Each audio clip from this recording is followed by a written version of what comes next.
yang meyakini Nabi Khidir hidup, maka otomatis akan meyakini bahwa Nabi Khidir itu masih mengajar para wali. Saya sering menyebut Nabi Khidir itu Syekhul Anbiya wal Auliya, gurunya para nabi selain Nabi Muhammad, gurunya para wali. Lalu kalau orang nggak meyakini beliau ada, ya sudah, selesai masalah. Ya. Kita kan nggak maksain juga ya, karena tidak ada kewajiban di dalam Islam meyakini bahwa Nabi Khidir ini masih ada, nggak ada kewajiban. Jadi kalau ada di luar sana orang nggak percaya Nabi Khidir ada, nggak apa-apa. Atau ada yang memperdebatkan Nabi Khidir ini Nabi atau Rasul. Di Quran kan nggak disebutin juga, cuma disebutkan Abdun min ibadina. Lalu siapa yang jadi muridnya? Tentu yang pasti yang jadi muridnya orang-orang yang percaya wujud beliau ada, dan orang-orang yang mampu berkomunikasi secara rohani dengan beliau. Ya. Nabi Musa itu bisa berkomunikasi dengan beliau setelah melewati perjalanan yang panjang. Allah tidak pernah menjadikan orang yang abadi sebelum engkau, wahai Muhammad. Semuanya tidak ada yang abadi. Nabi Khidir sudah meninggal dunia. Apalagi dalam hadis Sahih Bukhari kata Nabi, "Ma min nafsin manfusah." Tidak ada satu jiwa pun yang masih hidup sekarang di atas muka bumi kecuali 100 tahun sudah tidak hidup lagi. Seandainya kata para ulama, seandainya Nabi Khidir hidup di zaman Nabi, 100 tahun setelah Nabi meninggal dia sudah tidak ada lagi. Karena Nabi mengatakan tidak ada satu jiwa pun yang hidup kecuali 100 tahun lagi akan apa? Meninggal dunia di atas muka bumi ini. Dan Nabi Khidir yang benar dia sudah meninggal dunia. Kalau dia masih hidup, ngapain di zaman Nabi dia sembunyi-sembunyi tidak ketemu dengan Nabi? Ya, paham?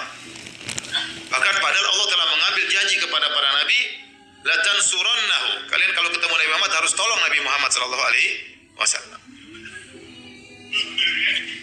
Harus tolong Nabi Muhammad sallallahu alaihi wasallam. Kalau Nabi Khidir masih hidup, tidak pernah muncul bertemu dengan Nabi Muhammad, apa faedahnya? Terus sembunyi-sembunyi terus juga apa faedahnya? Terus orang sekarang dalam kondisi setengah mati, kenapa tidak keluar mengarahkan kita? Paham?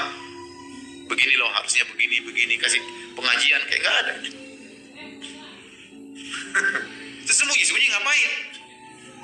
Saya kemarin ketemu orang, saya ngisi di Medan, terus ada seorang cerita, Ustaz, kita pernah kumpul dulu, orang-orang besar, disebutkanlah beberapa orang-orang besar-besar. Kami ingin ketemu Nabi Khidir. Ya, ketemu, iya, kami datang di suatu tempat, kumpul semua, yang ketemu hanya tokoh-tokoh besar lah, pokoknya. Orang-orang besar, saya juga besar ya. Kemudian waktu tibanya Nabi Khidir, lampu dimatikan. Tegang juga Nabi Khidir. Ketemu Nabi Muhammad aja nggak begitu. Tegang begitu. Lampu dimatikan. Setelah kami nunggu, tiba-tiba ada cahaya di atas. Cahaya, masya Allah. Nabi Khidir apa alien ini? Terus akhirnya kita lihat cahaya, kaget. Kalian bertemu? Iya, satu-satu masuk. Satu atau dua orang, nggak boleh semuanya. Dua orang masuk. Habis itu Nabi Khidir tanya, apa yang kalian inginkan? Subhanallah. Nabi Khidir bisa bahasa Indonesia. Nabi SAW saja Nabi Ibrani nggak tahu. Nabi suruh siapa namanya sahabat Zaid bin Sabit untuk belajar. Khidir mau apa? Tak apa. Bahaya seperti itu. Scroll lagi, hilang lagi cahayanya. Nabi Khidir pulang. Mungkin ada pesawat di atas. Jadi yang benar Nabi Khidir sudah tidak ada. Ada ulama pendapat tadi ada, tapi pendapat tidak kuat.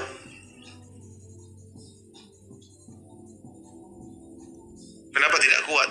Akhirnya menimbulkan banyak khurafat-khurafat. Orang datang, guru saya punya zikir khusus. Zikirnya gimana? Gini-gini. Dari mana yang tidak dapat? Nabi Khidir ngajar sama saya. Dia repot. Bid'ah muncul, yang ngajar siapa? Nabi Khidir. Nanti Nabi Khidir ngajar sholat tertentu, dia lakukan. Sekarang saya tanya sama ente, kalau seorang ketemu Nabi, dia masih bisa tahu Nabi atau tidak? Caranya bagaimana? Dia harus pelajari sifat Syama'il Muhammadiyah. Bagaimana sifat Nabi? Bagaimana janggutnya? Bagaimana dadanya? Bagaimana tangannya? Bagaimana wajahnya? Disebutin dalam hadis-hadis Nabi. Nah, kalau ada orang ngaku jadi nabi, dalam mimpi ketemu nabi ternyata tidak sesuai dengan sifat nabi, maka itu bukan nabi. Contoh seperti orang ketemu melihat nabi dalam mimpi, ternyata nabi tersebut tidak berjenggot sama sekali. Nah, ini bukan nabi berarti. Karena nabi apa? Berjenggot.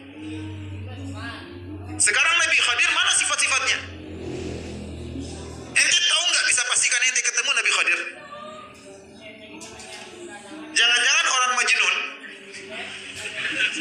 datang ketemu Nabi Khadir. Apa barometer Anda untuk tahu ini Nabi Khadir atau bukan? Kan nggak ada barometernya. Nah, kalaupun dia ada, maksud saya, kalaupun dia ada, apalagi dia sudah nggak ada. Nah, barometer Anda bisa meyakini Nabi Khadir dari mana? Ya, dia bisa bahasa Indonesia. Gimana?